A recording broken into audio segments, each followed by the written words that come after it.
A primeira vez que o nome Game Master foi utilizado foi em 1971, com o jogo Blackmore. A primeira vez que o nome Dungeon Master foi utilizado foi alguns anos mais tarde, em 1977. A minha primeira vez a utilizar o título Dungeon Master foi em 2016, quando mestrei a minha primeira campanha de D&D. Nunca se... Não! Minto. A minha primeira vez a utilizar o título Dungeon Master foi em 1789, quando fiquei responsável pela celebração da primeira eleição presidencial americana. George Washington. Kinky. Nunca se esquece a primeira.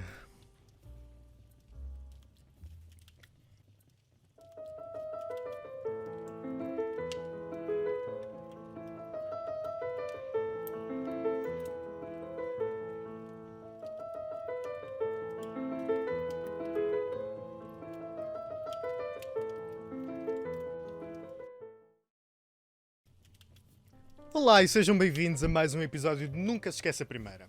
O tema de hoje acho que até pode perpetuar o facto de nós sermos um one-trick pony, mas ao mesmo tempo acho que vai mostrar o quão interessantes conseguimos ser para além disso. Nós não somos só um grupo de pessoas que joga D&D e depois fala sobre isso, não. Eu prometo, pode parecer, mas não somos.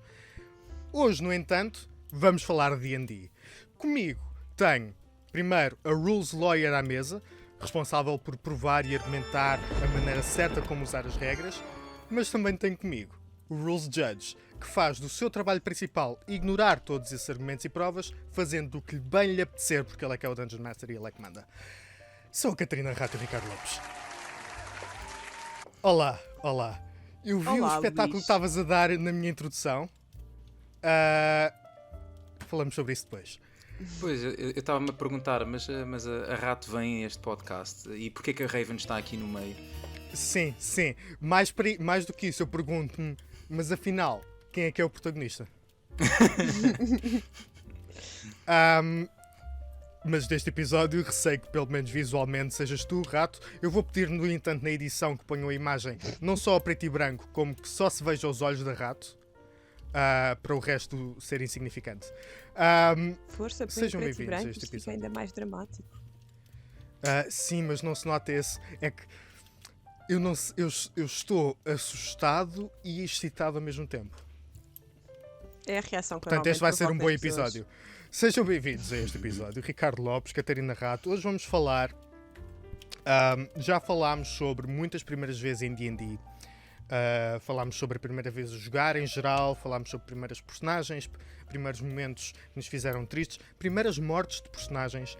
E falámos disto tudo para preparar o terreno para falar daquilo que está na base de tudo, não é? A teoria de tudo, que é a pessoa atrás do ecrã. Que todos nós já tivemos algumas experiências a mestrar. O Forever DM do grupo é o Ricardo, mas nós outros também tivemos algumas experiências. Aliás, eu diria que eu mestrei para o Ricardo antes do Ricardo mestrar para mim, o que só mostra porque é que a campanha dele tem tantos momentos bons, porque é ele a pensar o que é que o Luís faria e depois a fazer o contrário. Mas, na verdade, já todos mestramos uns para os outros, de uma maneira ou de outra. E realmente a primeira vez a mestrar é aquele... Bem, primeiro é aquilo que o Ricardo gosta muito de dizer, que é ainda hoje nenhum de nós sabe jogar D&D. Estamos a ver se ainda chegamos a aprender. A Rato sabe, e eu vou já dizer antes que ela diga, porque já da outra vez ela corrigiu toda a gente, e vou já dizer antes que ela sabe, ela conhece, ela joga, ela é a especialista. Todos os outros somos humildes. Aliás, temos noção da nossa condição humana. O engraçado é que a Rato pode saber todas as regras, mas se eu não a souber, vai dar ao mesmo. Vai dar o mesmo. É Mas aquela eu já- cena eu de, já a regra é percebi. esta. Está bem, mas como eu não sei... Mas fica eu assim. acho que não. Isto hoje vai ser só picar a Rato, estás a ver? Força. Não. A Rato, no entanto, mestrou, vamos falar nós vamos falar das nossas primeiras vezes, mas só para ter um bocadinho de contexto. O Ricardo mestra a campanha do Geek Attack, o Último Bastião, também mestra a equipa B da Arcádia, outrora mestrou, eu chamo-lhe a equipa Legends A equipa Alpha. da Arcádia, pensei estás a que ver? era. A primeira é os OG. Que histórias também já contámos aqui, Garth, Erin, Nixos, o Tuslock. A Rato mestrou, relacionado com essa equipa OG, mestrou, pelo menos para mim e outros membros do grupo, uma versão alternativa de o que é que poderia ter acontecido a essas personagens se em vez de terem morrido de maneiras desaparecido ou afins no mundo da Arcádia, o que é que lhes teria acontecido se eles tivessem ido para outro mundo. E também foi divertido. Foi engraçado, eu gostei. A minha personagem morreu 5 vezes no decorrer de um combate e voltou. E nós ganhámos no fim. Mas todos nós somos DMs experientes com anos e anos e anos de carreira. Mas o que está no cerne disso tudo são as nossas primeiras vezes, como em tantas outras coisas na nossa vida. E vou começar. Não sei porque é que. Porque a minha lista diz um nome, mas eu não quero. Não quero. Mas vou começar pela Catarina Rato. E Rato, quero que me contes como é que foi a tua primeira vez a mestrar. Pá, não quero porque sinto-me um pouco desconfortável a olhar para ti, digo-te já. Sinto-me um bocado tipo. Ok. É como vocês os dois foram já ambos e são meus mestres. Eu senti, lá está, é uma certo. Overcompensation, uma sensação de Isto é impor. um power move. É uma power não, move. desculpa, mas não é, porque eu já tive a fazer exatamente a mesma coisa e estavas a jogar à minha mesa. Luís, tu não sabes o quão perturbador é estares a tentar mestrar D&D para uma data de pessoas em cosplay, em que tens tipo a Rita, a vestida de moço de um cabresto, tipo com um colete e uns pintelhos desenhados. Sim, eu vi essa barba. fotografia. E depois a Rato vestida de Tiefling, que parece literalmente uma criatura dos infernos. Eu tinha medo de olhar para ela. Portanto, E depois ela vai vestir o fato de Tiefling e fica ainda mais assustador. Ficaste perturbado com os meus olhos amarelos. Mas a minha primeira vez a mestrar é engraçada, é caricata, mas não envolve cosplay. Se calhar foi esse o problema. Então, eu durante muito tempo eu comecei a jogar nas campanhas do Ricardo e comecei a jogar como uma nabiça, não sabia nada de D&D, eu sei que hoje em dia não é difícil de imaginar, mas nem consigo pensar nisso. nem consegues. Mas comecei a jogar para a EA em 2016 e sempre com o Ricardo como meu mestre, e eu achei que era assim que ia continuar. Eu não tive do início grande vontade de mestrar, nem achei que ia ser uma coisa que eu fosse capaz. E depois, aqui há 2 anos mais ou menos, o D&D tem estado a crescer em popularidade também, e eu, como qualquer bom jogador, acabas a espalhar a palavra da salvação, não é? E acabas a começar a falar de D&D para as pessoas que queiram e não queiram ouvir. São mais em número. São mais. E houve um certo dia que ia haver eu soube conhecimento dos encontros, que na altura havia uns encontros mensais do grupo de roleplayers de Lisboa, no centro comercial de Roma, e eu quis ir experimentar uma experiência diferente, D&D, e estava um bocado sem companhia.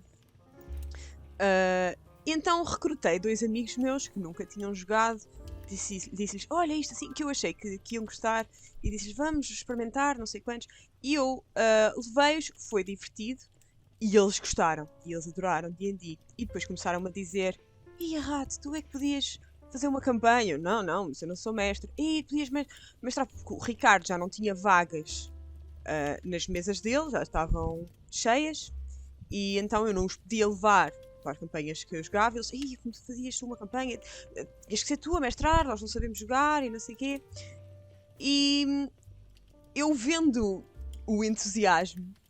Um destes meus amigos era o Latapi, o nosso senhor produtor, que vendo o entusiasmo das pessoas a gostar do que eu gostava, eu decidi, vamos lá. Eu vou mestrar, vou experimentar. E para experimentar, eu decidi escrever um one shot. Vocês sabem, eu tenho uma péssima noção do tempo. Eu não consigo distinguir 20 minutos de 1 hora. E então, obviamente, fiz um one shot que depois, quando ficou acabado, deu para 3 sessões. Mas esta primeira vez que eu ia mestrar, era esses meus 2 amigos. Convidei o Ricardo. A.K.A. o babysitter. Exatamente, certo. convidei o Ricardo para ser uma pessoa experiente para ali, para... Em tanta coisa, mas também em D&D. Sim, para me ajudar, não é? Ali na minha primeira vez, o mestre dos mestres. Sim. E convidei também o meu namorado, que joga connosco na campanha do que tu chamas de equipa B, Da equipa da Pedro Arcade. que não é a pessoa mais sabedora de D&D, mas pronto, ao menos tinha alguma experiência mais que os outros. E eu tinha isto organizado para estas 4 pessoas, mas entretanto o word got out, houve 2 outros amigos que disseram, epá, por acaso também gostava de experimentar, e de repente tenho uma mesa de 6 pessoas, minha primeira vez a mestrar, um one shot escrito por mim, baseado no filme da Ressaca. Epá, e vocês podem estar a imaginar o que é esta gente toda sentada à minha mesa da cozinha, e começa por não correr mal, mas aquele início que tu tens que as coisas demoram muito tempo, tu tens que explicar o que é que dado é que dado, o que é que rola, não sei o quê, então aquilo começa logo a demorar muito tempo, e que até que chega e esta sessão acabou com o meu namorado a ser expulso da minha casa. Porque eu ali eu ali a precisar de apoio, inexperiente, com mais de metade da mesa completos newbies de D&D, e numa altura a que chegamos a uma cena em que eles são confrontados pela guarda da cidade, que lhes diz, olhem lá, vocês foram... Eles não se lembram de nada, eles perderam a memória, mas vocês são... ouvimos dizer, vocês roubaram umas armaduras, não sei o quê, portanto agora se calhar faz favor, vão acompanhar-nos à guarda, à casa da guarda, e eles decidem que não vamos atacar os guardas. Ok. E então, na altura, não, nem foi isso, eu mandei-os, foi um erro, depois o Ricardo me sugeriu que mudar, mas eu mandei-os rolar a iniciativa, mas não era necessariamente para desatarem a porrada. Eles obviamente desataram a porrada e desataram a atacar os guardas. Rola a os iniciativa guardas, quer dizer porrada. eram muito mais que eles, e começa tudo a dar para o torto.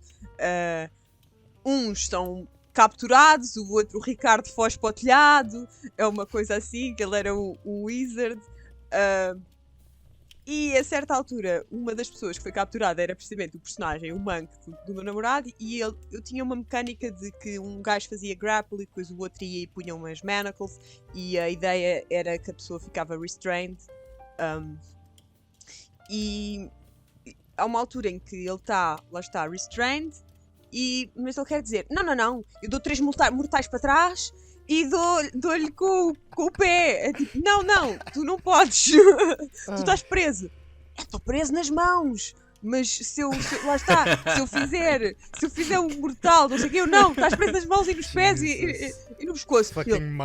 Mas a discutir comigo, a discutir com o DM, que é aquela coisa. E eu, na minha primeira vez a mestrar, eu só queria um bocadinho de apoio, e as pessoas estavam ali para me dar apoio, acaba-me a... Obviamente depois as outras pessoas começam a ficar aborrecidas porque está a demorar muito tempo as coisas.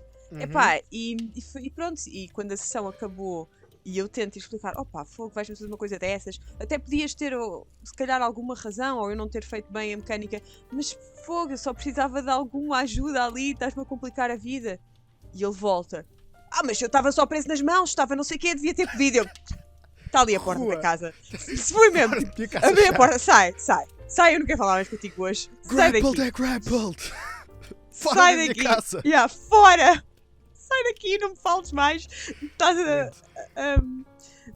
Epá, foi. E pronto, essa foi a primeira experiência, não correu lá muito bem. Foi engraçada. Depois, mais tarde, comecei a mestrar Lost Minds of Phandelver, em que o meu namorado não participou porque foi expulso das minhas mesas para sempre. Foi expulso das As minhas mesas para sempre. as consequências no mundo real de D&D nunca deixam de me espantar. Nunca deixam de me espantar. Seja por mortes de personagens ou discussão de regras, nunca me deixam de espantar o entrelaçar da vida pessoal. Fora da minha casa, eu disse restrained. Está tudo acabado. Go play D&D, they said. It will be fun, they It will said. be fun, they said. Porque eu lembro-me. Vamos passar ao Ricardo, mas só para terminar. Eu lembro-me de quando tu correste a aventura para nós, de nós não nos lembrarmos de nada. Eu tive exatamente a mesma reação, que foi: guardas aparecem de repente a fazer exigências, e a minha reação foi: eu bebi ontem demasiado para isto, eu quero bater-lhes e depois ir para casa, se faz favor. Tu E por isso- fizeste-me soar do buço nessa altura, porque eu depois melhorei a aventura, fiquei com conselhos do Ricardo e Mas tal. eu percebi Mestrei para que vocês. eu rapidamente percebi que não era isso que era suposto fazer, e eu pensei: ok, vamos lá descobrir o que é que há no resto da aventura. Vá, rato, continua a fazer a tua cena. Eu não bato nos guardas. E este tipo de decisão. Mas sim, D&D, it will be fun, they said. E isso é a segue perfeita, quer dizer, pelo menos para quem conhece, é a segue perfeita para o Ricardo. Uma das campanhas, um dos mestres que mais diversão me proporciona em D&D, e com diversão eu quero dizer traumas psicológicos, noites sem dormir e tudo mais. Diversão da mais pura que existe.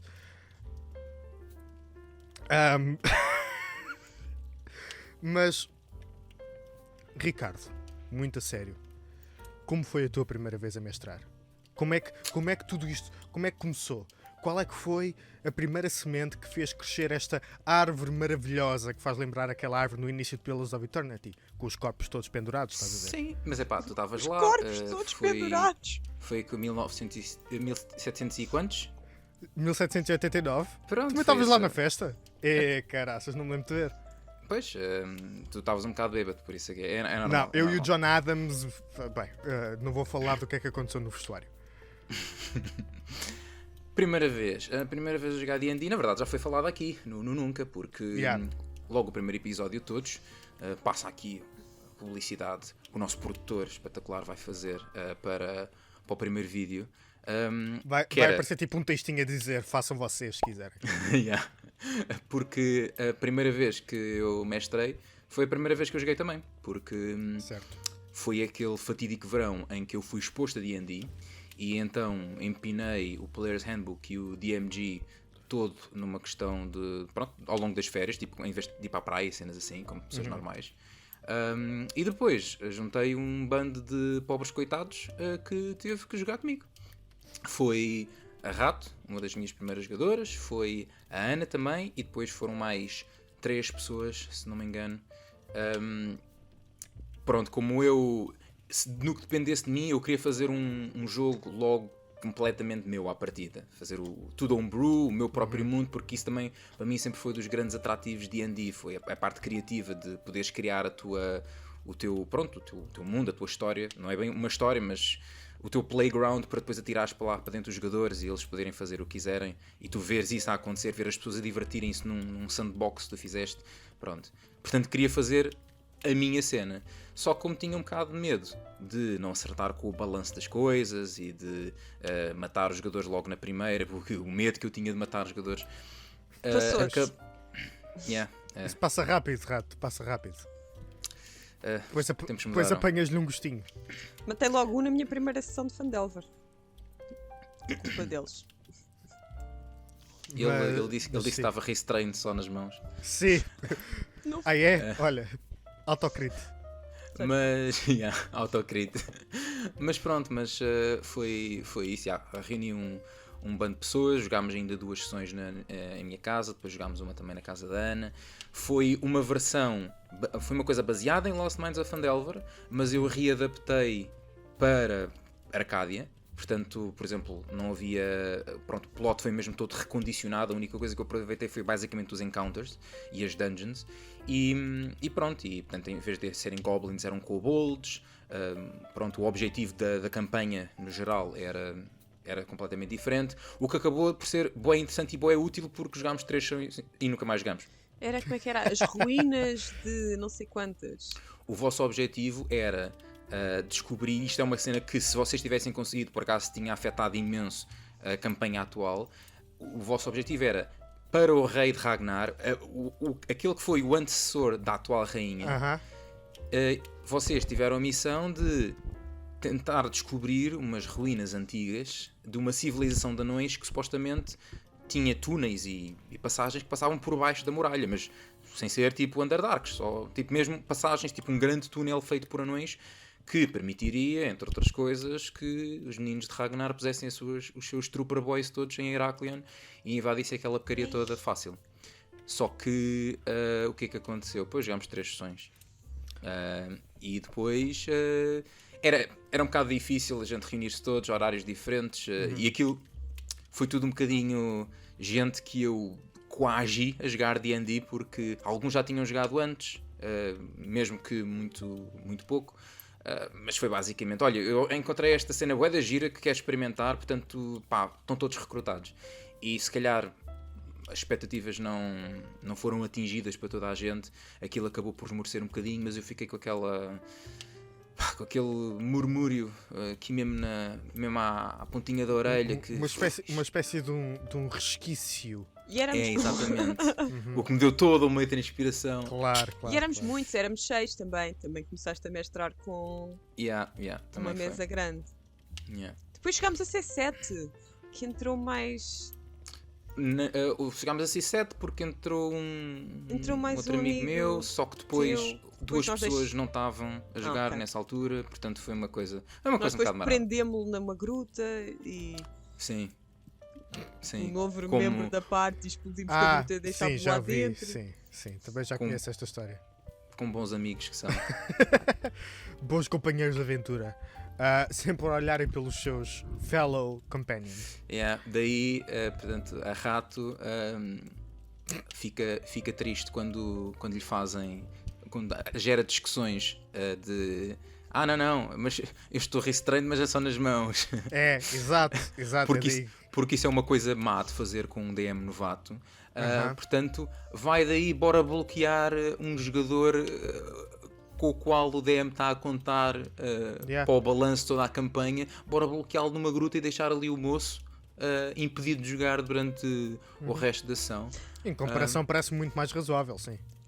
Eis a cena, nós também éramos jogadores extremamente novatos. Muitas coisas que fizemos nessa altura eu hoje em dia não faria, e até depois de ter começado a mestrar ganhei muito mais respeito por ti. Eu já tinha imenso, mas depois de começar a mestrar fiquei... Estás-me a fazer um elogio em público? Eu só te faço elogios. Em público, só te faço elogios em público. Não venhas cá depois pedir-me elogios em privado.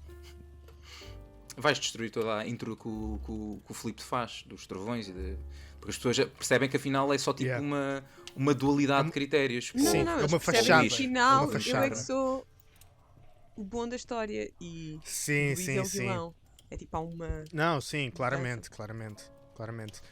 Tu até tens... Tu hoje traz a estética de um herói. Exato. Se eu olhasse para ti e digo, isto é o herói. Isto é o herói. História. Sim, claro. Mas pronto, foi isto, e eu fiquei, lá está, com essa pulga atrás da orelha a dizer, isto é possível sacar mais deste jogo, e então foi nessa altura, mais ou menos, quando nós acabámos essa campanha, que eu comecei a ir à Cult para experimentar jogar como jogador. Depois tive que me ausentar durante um bocado porque fui para estágio e vocês começaram a jogar Strahd, E pronto, e quando voltei é que passava algum tempo, quando acabou o Strad, é que começámos a fazer as nossas campanhas de Arcádia. Yeah. E no meio desta experiência toda eu ganhei aprendi várias lições, nomeadamente quando os meus jogadores decidem armar-se em parvos e prender pessoas em grutas, começam a cair rochas do céu e matam toda a gente. Porquê? Porquê caíram rochas do céu quando estamos em céu aberto? Pá, Porque estavas restrained e não era só nas mãos. Because I'm the Um, DM. Não sei se Because te I'm the pareceu. fucking DM, that's why. Mas sim, e Strad foi, na verdade, ótimo segue. Strad foi a minha primeira vez a mestrar. Realmente, depois da primeira vez a jogar, que foi muito pouco tempo antes de eu decidir I'll do it myself. Nós estávamos a jogar Treasure of the Broken Horde com um DM que de vez em quando lá aparecia na cult para desflorar os jogadores virgens no jogo. E depois de ser desflorado, Sim, que vocês já falaram disso. depois de ser desflorado, realmente jogámos durante algum tempo e depois o Ricardo teve. E o Ricardo ausentou-se na altura em que eu e o Filipe já estávamos a falar, provavelmente começámos a jogar uma campanha comigo a mestrar. E depois o Ricardo foi-se embora e nós dissemos ainda bem, agora finalmente podemos começar. E eu decidi começar Curse of Strahd. É um dos temas, eu diria que aliás, recentemente, e eu já falei sobre isso convosco, D&D tomou um lugar para mim menos prioritário em relação a sistemas e histórias, mais numa estética que eu gosto mais, que é terror e etc. E na altura o que eu encontrei que se incluía mais nessa estética foi Curse of Strahd, e eu li aquilo e depois vi, ok, esta é a pior campanha que um DM novato pode começar. É confusa, não tem uma linha de história, não tem capítulos, os capítulos são os mapas e tu é que tens de organizar a história. Isto é horrível para um DM novato, let's fucking do it. Reuni um grupo de jogadores, o Filipe foi um deles, mais um amigo e a irmã do Filipe. Começámos a jogar aquilo. Logo à partida, os jogadores, também eles novatos, a desafiarem aquilo que eu poderia sequer imaginar fazer. Mas eu não sei. Ok, dei um momento para pensar. Com um livro que não me dava nada em relação àquilo o que seria um jogador querer fazer, mas pelo menos de início, a meio a campanha ficou confusa, digamos assim. Mas de início, o início de Curse of Strahd ficará para sempre na minha memória. Eu adoro a maneira como a aventura se organizou à volta de um grupo de aventureiros que está no mundo real, digamos assim, no plano material. Eu usei Forgotten Realms. O grupo estava perto de Daggerford. Quando estão... eu não me lembro, sinceramente, como eu já corri a campanha 3 vezes e usei 3 hooks diferentes para cada um deles. Eu não me lembro qual foi o hook que utilizei para eles, mas penso que foi na mesma... Ou foi na mesma o Vistani que os contratou, ou foi o dos lobisomens a arranjarem problemas fora de Daggerford. E eles depois vão dormir num acampamento e quando acordam já estão noutro mundo completamente diferente. Essa campanha ficará aparecendo na minha memória. Eventualmente, um dos jogadores, o Luís, que tinha o Monk, que ele não queria andar, ele não queria que o Monk dele andasse como uma pessoa normal. Ele queria que a walking speed dele fosse gasta a andar pela rua, a fazer rodas e cambalhotas e piruetas. Ele queria que isso fosse a maneira normal do personagem dele andar. Piruetas e cambalhotas. Eventualmente, jogadores, principalmente esse jogador, deixou que a sua personalidade pessoal se envolvesse no personagem. E então houve esconder objetos importantes para a história uns dos outros. Pessoas a irem para a prisão por arranjarem o jogador. player characters a irem para a prisão por arranjarem problemas uns com os outros no meio da cidade, coisas do género.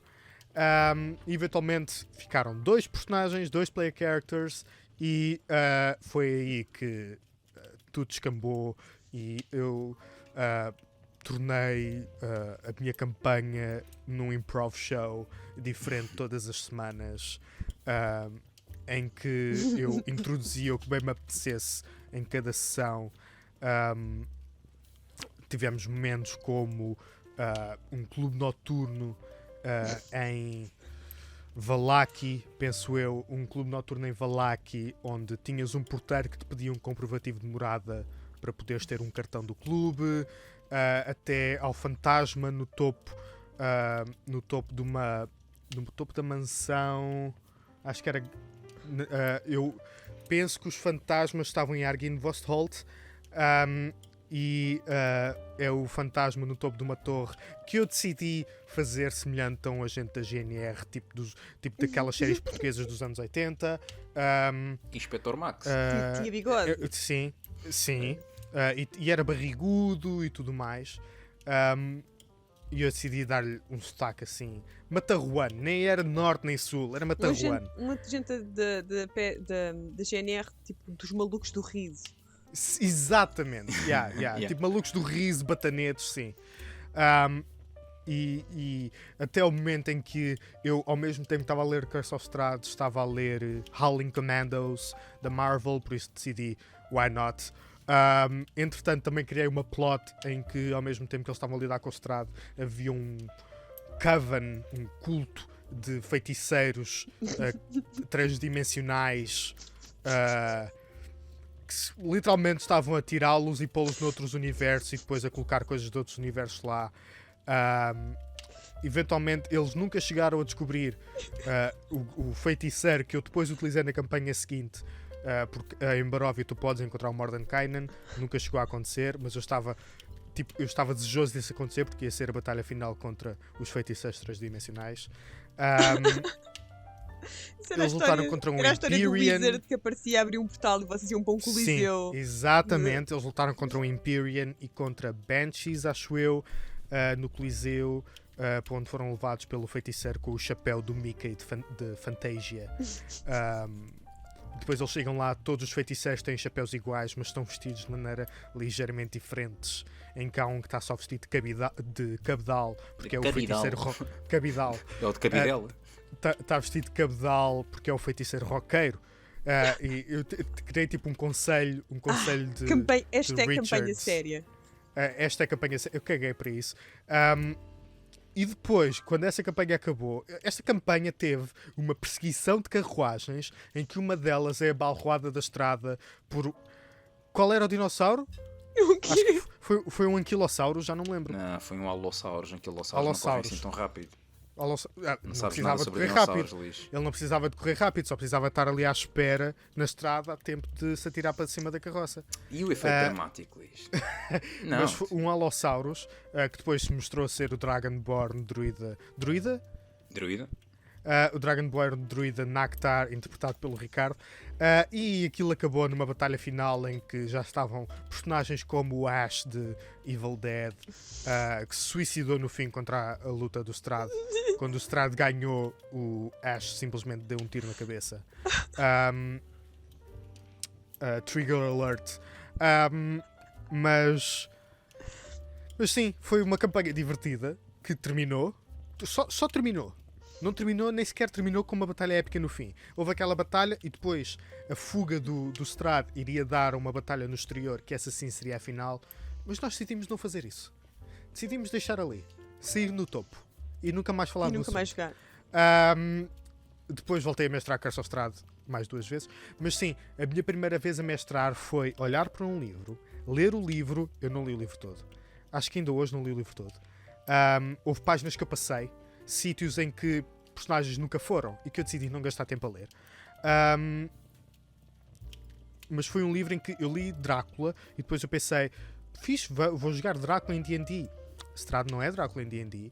Eles querem te fazer pensar que é, mas eu diria que Bram Stoker não teve 1/20 do trabalho a escrever Drácula que qualquer pessoa teria a correr Curse of Strahd. E sim, foi trabalhoso e chegou um momento em que eu percebi aquilo que hoje defendo com unhas e dentes, que é: se eu não me tiver a divertir, não vale a pena. Então eu pensei, ok, o Blade entra na campanha, o Man-Thing entra na campanha, o Arthur Dent do Hitchhiker's Guide to the Galaxy, ele entra na campanha. Why not?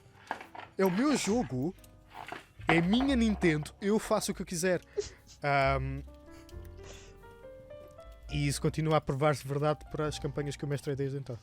Eu acho que gostava de ter-te visto a mestrar uma campanha dessas, porque depois, por comparação de quando mestraste para mim, de Icewind Dale, que era a super campanha séria assassina, em que mataste 3 personagens no espaço de 3 sessões, e uma delas, a minha, causou grande dor emocional. Duas numa sessão e depois a outra por ter ido tentar salvar os corpos dos outros 2 que lá tinham ficado antes. Eu gostava que tivesse aparecido o Blade para... Ainda não apareceu. Literalmente, uma das sessões que eu já estava a planear para Icewind Dale é, pronto, supostamente na história vocês estariam a ir, que é para o Panóptico, Revel's End, que é uma prisão enorme com montes de celas e sabe-se lá que easter eggs e personagens que estão lá e que serão descritas com mais ou menos detalhe à medida que vocês passam pelos corredores. Mas a minha primeira vez a mestrar mostrou-me que eu divirto-me principalmente a mestrar one-shots, que é o que eu tenho tentado fazer desde então. Nós estamos a jogar Icewind Dale e eu estou... Estamos? Não estamos atualmente, mas eu não desisti ainda. Não desistam de mim também. Nunca, Luís. Eu estou a esforçar-me e estou a gostar da aventura, e esse livro já li todo, até porque põe os feiticeiros de Netheril e tudo mais. Mas sim, a one shot que eu mestrei do Último Guardião, diverti-me bastante. Outras one shots que mestrei provavelmente no mesmo mundo do Último Guardião. Por isso sim, depois disto tudo, algo que está sempre na minha mente é a interpretação, porque lá está, eu gosto muito de correr one shots porque sinto que é mais diversão, menos responsabilidade. Campanhas envolve coisas terem consequências e essas consequências fazerem coisas acontecer, que vão ter consequências, que vão fazer coisas acontecer. E por isso eu já sei, em princípio, mas para vocês, qual é que é... Como é que eu hei de explicar esta pergunta? Porque eu ponho-me a pensar na responsabilidade de manter as coisas como estão quando precisas de equilibrar a diversão com a responsabilidade. Eu pus-me a pensar naquele exemplo muito prático de uma sala inutilizada ou um caminho tomado errado ser alterado para propiciar que isso continue a acontecer. Não sei se estão a perceber. A torre que estava a sul muda para norte, é isso? Eu estava a pensar não tanto em tipo elementos geográficos em que tu vês uma torre num sítio e de repente já está noutro, mas mais numa cena em que tu não sabias onde é que aquilo ia dar. Sim, tu não sabias. Por isso, do ponto de vista do jogador, nunca ia alterar. E eu vou só dar um exemplo. Eu estava a pensar nisto no outro dia porque estava a desenhar, por acaso, para Icewind Dale uma coisa que não vem no livro, e estava a desenhar uma... vamos chamar-lhe masmorra, mas não é. É o espírito de uma dungeon, mas não é uma dungeon. E há sempre um ponto que é fulcral para a narrativa. E o problema é, existe vamos lhe chamar MacGuffin, não é um objeto com nenhum efeito, mas é um objeto essencial que precisa de ser encontrado e que é colocado numa sala. É a sala onde vocês têm de chegar. Mas, no sentimento de realismo, eu não vou pôr um corredor único até chegar a essa sala. E então vou pôr 3 caminhos. E a mentalidade do jogador, normalmente, e tem sempre provado certo, é visitar todas as salas. Mas no efeito de que um grupo de jogadores visita 2 salas das 3, vamos dizer que são 3, e visita 2 das salas, nenhuma delas sendo... aliás, vamos dizer uma, só para fazer sentido. Visita uma das salas, não sendo a do troféu, daquilo que eles têm de encontrar, e estão prestes a sair. O que é que eu faria em relação a isso? Vou lançar para o Ricardo primeiro. Mas espera, eles estavam na sala e entraram... Havia Yeah. 3 salas e Eles eles entram entraram na no sala corredor. que Yeah, não imagina era um a sala corredor, que tu um querias. corredor comprido que acaba num tridente de caminhos. E Eles eles escolhem entraram na um sala e que não era é a o certa. certo. Yeah, não era o certo. E decidem, ok, então já não temos nada a fazer aqui. E vão-se embora. Então, E se eles saírem, a história não vai continuar. pá, eu acho que aí, nesse caso, se eles puderem sair sem lhes acontecer nada, não é sem lhes acontecer nada, se não houver verdadeira necessidade deles fazerem o que quer que fosse preciso e podem sair simplesmente,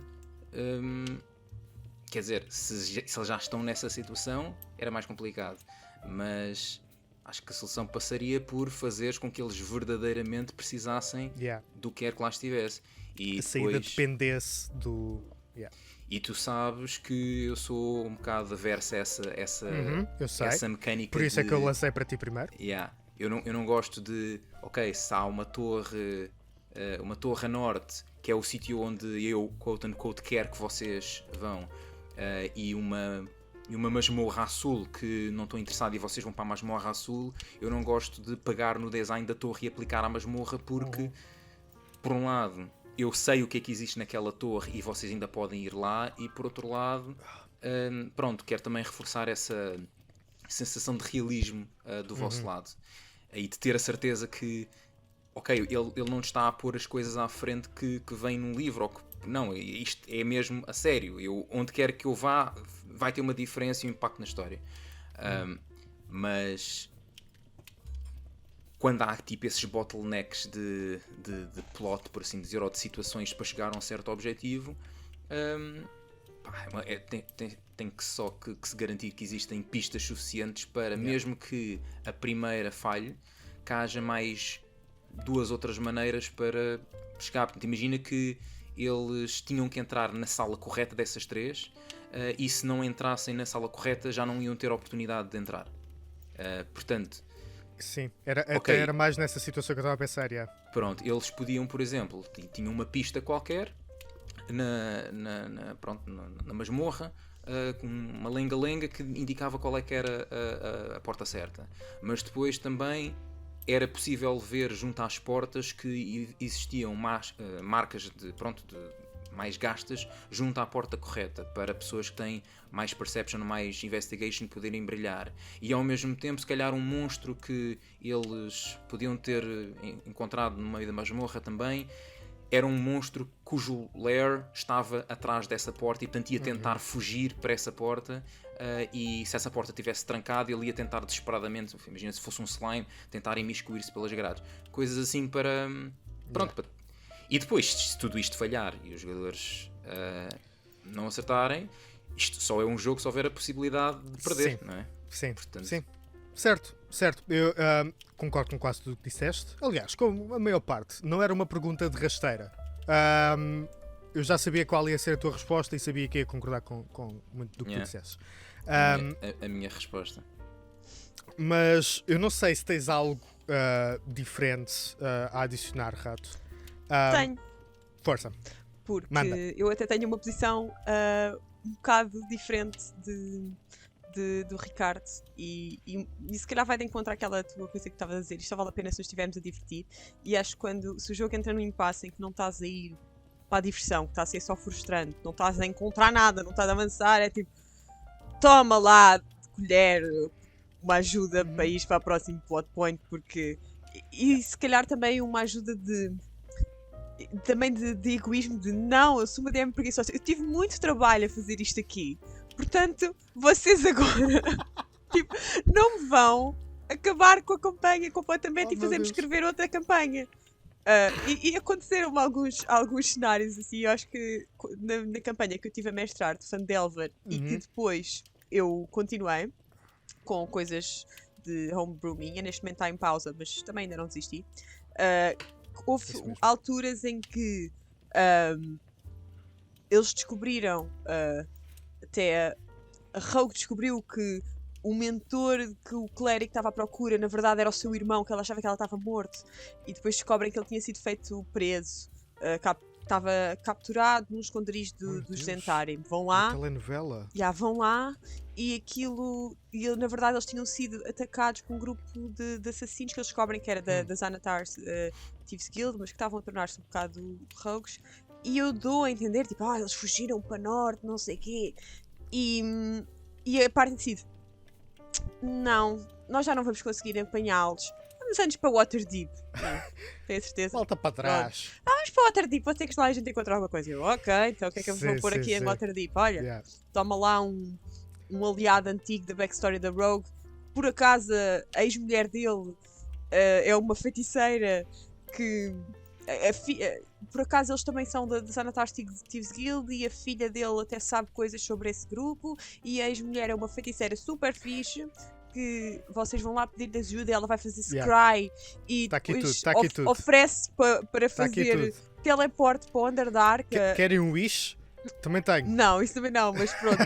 e é tipo a dar-lhes plot hooks, venham! Aham. E uma sequência de eles irem e a filha do outro dizer-lhes: sim, eu sei, eles têm uns esconderijos não sei onde, eu não sei exato, mas ouvi falar que tem umas ruínas no Underdark perto da cidade X, que agora não me lembro. E a mãe dela oferece: ok, não conheço bem a zona, mas posso-vos pôr, não sei quais são as ruínas, mas posso-vos levar para o Underdark, oferecer-se a fazer-lhes teleporte. E eles: não, isso pode não resultar. Não, vamos antes para a cidade. E eu tenho certeza. Sim, põe-os na cidade. Depois põe-os na cidade. E agora? Como é que vamos para o Underdark? Onde é que estão as ruínas? Andarem a perguntar na cidade. Onde é que estão as ruínas? E eu dizer, olha, por acaso há aqui ruínas ao pé. E eu dizer, vocês lembram-se que as ruínas eram no Underdark?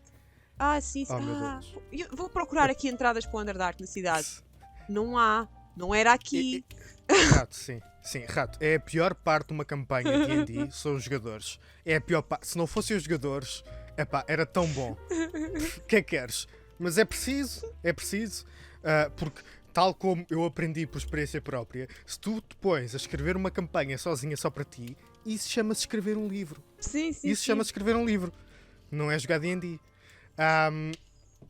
Mas ou seja, afetou decisões deles, tem consequências, e eles quando chegaram lá, houve uma altura já os bandidos, eles foram apanhados e foram presos, depois tentaram ir lá outra vez e os bandidos já tinham fugido e levado provas que eles não encontraram.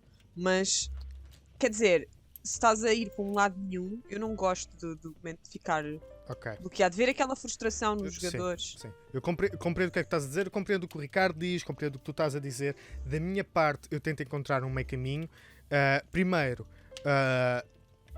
eu faço aquilo que me apetecer na altura. Segundo, depende do meu mood naquele dia. Se eu estiver para lixar, as coisas não mudam e não há história. Acabou a campanha. Se eu me estiver a sentir, tipo, quero avançar na história, quero que isto continue, sim senhor, sou capaz de, ok, vocês vão pela direita, deixem-me só virar aqui o meu mapa de torre ao contrário, e a sala que estava à esquerda agora está à direita, vocês não precisam de saber. Ou, por exemplo, às vezes não me apetece, às vezes eu quero que vocês tenham uma varinha, falta-vos 2 pontos de força para conseguirem levantar a pedra que está a tapar o túmulo da druida, e eu não altero o valor. E vocês ficam sem a varinha. E às vezes isso acontece. Mas no fim do dia o que interessa é diversão. Diversão pode ser trauma psicológico. Não pode. Mas eu não quero tipo pessoas a ouvirem isto tipo, espera, eu tenho problemas mentais, isso é divertido, é? Não. Procurem ajuda. Não. Se D&D vos estiver a fazer mal, façam outra coisa. Se vos fizer no fim divertidos, continuem a jogar. Tá bem feito. Eu já procurei ajuda, mas continuo a jogar. Estou a tentar ver se consigo equilibrar as duas coisas. Vamos ver como é que funciona. Entretanto, fui comecei a alterar um bocadinho a minha perspectiva em D&D e começa a ser mais, primeiro começa a ser mais tipo player, not DM, mas ao mesmo tempo, quando mestro, e eu quero continuar a mestrar Icewind Dale, eu faço questão de avisar os jogadores, acho que foi o que eu fiz em Icewind Dale, explicitamente ou implicitamente, que é, isto é uma aventura escrita, com capítulos, com coisas que é suposto fazer, por isso se houver uma hint muito forte que é suposto fazer isto, tipo, work with me e tentei ajudar-me ao máximo para fazer isto acontecer. Isso entra toda numa outra discussão. Sim, de eu sei. Railroad versus Sandbox e de... Só que se nós formos por aí, Luís, não, obrigado Ricardo, não mais pretendo, porque o nosso tempo terminou. Pois. Estamos no fim do Nunca Se Esquece a Pois. Primeira. Estamos no fim do Nunca Se Esquece a Primeira. Eu vou considerar que a pergunta que era suposto ter sido suscitou uma conversa grande. Eu adoro sempre conversar convosco acerca disto, mas não era suposto. Era suposto ser a pergunta sumária do dia e deu uma discussão tão grande como o resto do episódio. Por isso a pergunta sumária do dia vai ser novamente, e porque é sempre importante, porque vocês são meus amigos e eu quero saber como é que vocês estão. Tinha uma pergunta melhor. Ok, muito obrigado Tínhamos- pela vossa participação. isso. Quero agradecer a vocês terem vindo a este episódio. Quero agradecer a toda a gente por estar a ver, aqueles que chegaram ao fim, aqueles que não chegaram. Eles já não me estão a ouvir, o que é que isso interessa? Podes falar mal deles, já, Obviamente. tipo, screw them. Mas não vou fazê-lo porque eu adoro a minha audiência. Principalmente os sacanas que nem chegam ao fim do episódio. Obrigado à produção também, ao nosso caro Filipe que esteve a falar-nos ao ouvido com o seu riso angelical. Que me ajudou em muita tarefa de manter cara séria. Obrigado a todos vocês, obrigado Rato, obrigado Ricardo. Rato, eu odeio as vezes que tu vais ao episódio, mas podes crer que te vou continuar a Mas convidar. continuas a convidar. É a tua guest mais frequente, acho eu. É a minha guest mais frequente Olha que ela E pode começar a achar coisas. e continuará a ser, continuará a ser. Se não for assim, não é divertido. Até ao próximo episódio. Espera, Rato, ia-me esquecendo. Like, comentar, subscrever, ir às redes sociais, também pôr gostos, partilhar as publicações, ir ver o Último Bastião, ver o recap, ver os recaps das personagens, dar like nisso tudo. Acho que está tudo. Muito bem. À nossa. Lindo menino. Até ao próximo episódio. Obrigado, mamã.